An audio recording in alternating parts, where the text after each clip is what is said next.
मध्य प्रदेश में 28 मार्च से गेहूं खरीदी प्रारंभ होनी है, जिसकी तैयारियों को लेकर कलेक्टर कार्यालय में किसान प्रतिनिधियों के साथ बैठक आयोजित की गई। कलेक्टर सौरभ कुमार सुमन की अध्यक्षता में आयोजित बैठक में किसानों की समस्याओं और कृषि कार्य में बिजली, पानी और खाद्य सहित कई मसलों पर लंबी चर्चा हुई। जिले भर के प्रमुख किसान संगठनों के प्रतिनिधियों और एफसीआई सहित तमाम कृषि संबंधित महकमों के अधिकारियों की मौजूदगी में आयोजित बैठक में किसानों ने मार्च माह से प्रारंभ होने वाली गेहूं खरीदी में किसानों ने खरीदी केंद्र बढ़ाए जाने और किसानों के रजिस्ट्रेशन को लेकर आने वाली समस्याओं के निराकरण के लिए कलेक्टर को अवगत कराया, जिस पर कलेक्टर ने संबंधित अधिकारियों को गेहूं खरीदी केंद्रों में व्यवस्थाएं दुरुस्त रखने सहित किसानों की समस्याओं के त्वरित निराकरण के निर्देश दिए हैं। क्षेत्रों से जो हमारे कृषक प्रतिनिधि आते हैं वो अपने अपने क्षेत्रों की समस्याओं पर चर्चा करते हैं। आज विशेष रूप से सिंचाई पर बातचीत हुई और निर्देश ये दिए गए हैं कि समय रहते हुए सबसे पहले सभी नहरों की पूरे जिले में साफ सफाई पूर्ण रूप से कर दी जाए और टेल एंड तक अंत तक हमारा किसान जो है पानी का उपयोग कर पाए, ऐसी व्यवस्था सुनिश्चित करने के लिए कलेक्टर ने निर्देशित किया।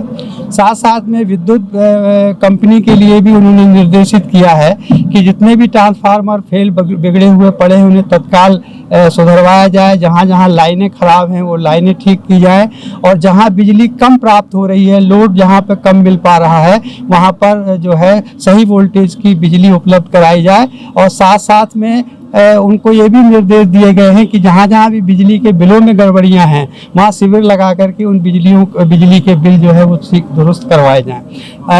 कृषि विभाग में हम लोगों ने यूरिया और डीएपी के लिए डबल लाख और केंद्र अधिक खोले जाने की मांग की है, ताकि जो दबाव पड़ता है भीड़ का वो एक सेंटर पर ना पड़ पाए। तो इसके लिए भी प्रस्ताव बनाने का हमारे कलेक्टर महोदय ने हम लोगों को आश्वस्त किया है।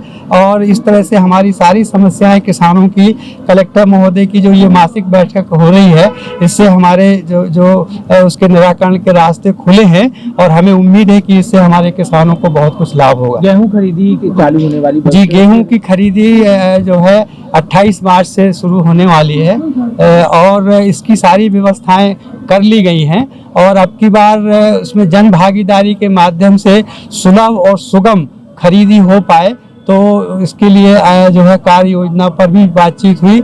और जो लंबित भुगतान अभी धान का पड़ा हुआ है, डीएमओ ने बोला है कि 2 दिन के अंदर कुल 83 किसानों का अभी जिले में भुगतान लंबित है, उनको कल तक के ऑफलाइन पेमेंट करके उनका भुगतान कर दिया जाएगा। हम लोगों ने गेहूं संबंध में ये किया कि अभी तो जो पंजीयन हो रहे हैं उसमें गिरदावली की प्रॉब्लम है। गिरदावली में पटवारियों ने जो चढ़ाने की कोशिश की है वो चढ़ नहीं पाए हैं और उसके लिए आज एसआरआर महोदय को उन्होंने निर्देशित किया है कि आज तत्काल जो है वो उसमें जो गड़बड़ी गिरदावली में हुई है उनको ठीक करा जाए, ताकि कल परसों में हमारा किसान पंजीयन करा सके। 2.5 लाख किसान हैं जबलपुर में और इस साल जो है 43,000 किसानों ने अभी पंजीयन कराया है।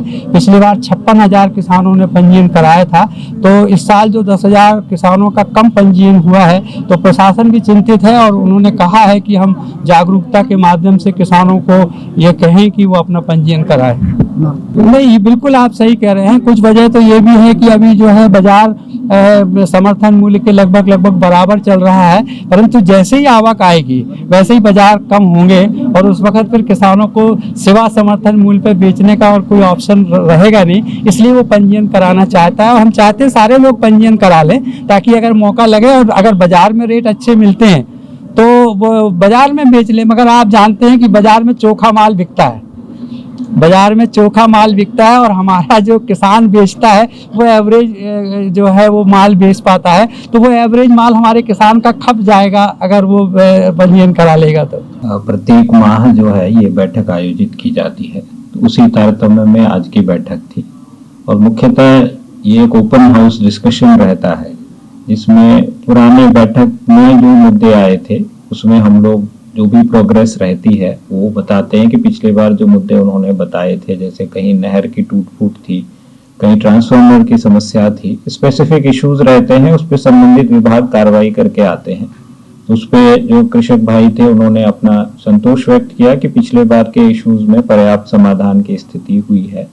इसके अलावा जो उपार्जन आगे होने वाला है उसमें केंद्र स्थापना को लेके हम लोगों के द्वारा उनको जानकारी दी गई है कि एसडीएम लेवल पे प्रत्येक ब्लॉक में बैठक करके किसानों की सुविधाओं को ध्यान में रखते हुए केंद्रों का चिन्हांकन किया जाएगा और मूलतः खाद बीज आदि को लेके जो व्यवस्थाएं बनानी चाहिए उस पे भी चर्चा की गई। बहुत सकारात्मक चर्चा रही है। जो स्पेसिफिक इश्यूज आज बताए गए हैं उसको भी नोट कर लिया गया है और उसको अगली बैठक तक पूर्ण करके पुनः फिर अगले महीने ये बैठक आयोजित की। प्रत्येक साल मरम्मत का बजट आता है, उस पे हर साल कार्रवाई होती है।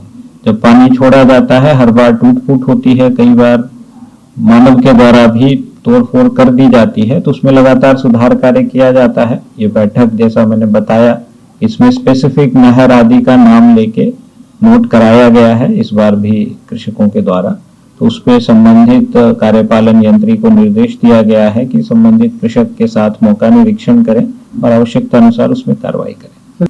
हम लोगों का ये प्रयास है कि जहां जहां पे वाटर क्राइसिस होता है और जो डॉक्यूमेंटेड है कि इन गांवों में विशेष रूप से या शहर के इन वार्डों में विशेष रूप से समस्या होती है, वहां पे नगरीय निकाय और पीएचई की पूर्व की तैयारी हो। यदि नए सोर्स प्रावधानित हैं तो पूर्व से ही पहले से सोर्स पे काम कर लिया जाए ताकि जल की उपलब्धता सुनिश्चित कराई जा सके। इसके अलावा हैंडपंप की खराबी यदि होती है तो उसको ठीक करने के लिए पाइपलाइन से गहरीकरण का काम या सिंगल फेज मोटर की आवश्यकता होगी, तो उसके पर्याप्त लक्ष्य के लिए अभी से डिमांड हम लोग विभाग को प्रेषित कर देंगे। तो इस प्रकार की कुछ चीजें हैं और मुझे लगता है परिवहन की स्थिति यदि कहीं बनती है तो उसको लेके भी हम लोगों की पूर्व की तैयारी रहेगी। इसको हम लोगों को ऐसे समझना पड़ेगा कि वर्तमान में जितने हमारे पास कार्य थे वो लगभग 50% योजना को कवर कर रहा था, उसके विरुद्ध 44% के आसपास कवरेज हो चुका है। तो हमारे पास सिर्फ 6% काम था जो अभी टेंडर के हिसाब से हम लोग कर सकते थे। कुछ एक योजनाएं हैं जो बंद चल रही थी क्योंकि एक ही कॉन्ट्रैक्टर ने बहुत सारी योजनाएं ले ली थी, तो उसमें जो डिफॉल्टर कॉन्ट्रैक्टर्स थे उनमें ब्लैकलिस्टिंग की कार्रवाई और टर्मिनेशन की कार्रवाई कर ली गई है। ऐसे में नए टेंडर फ्लोट कर दिए गए हैं और उस कार्रवाई को देखते हुए कई सारे डिफॉल्टर कॉन्ट्रैक्टर्स ने ऑलरेडी काम स्टार्ट कर लिया है।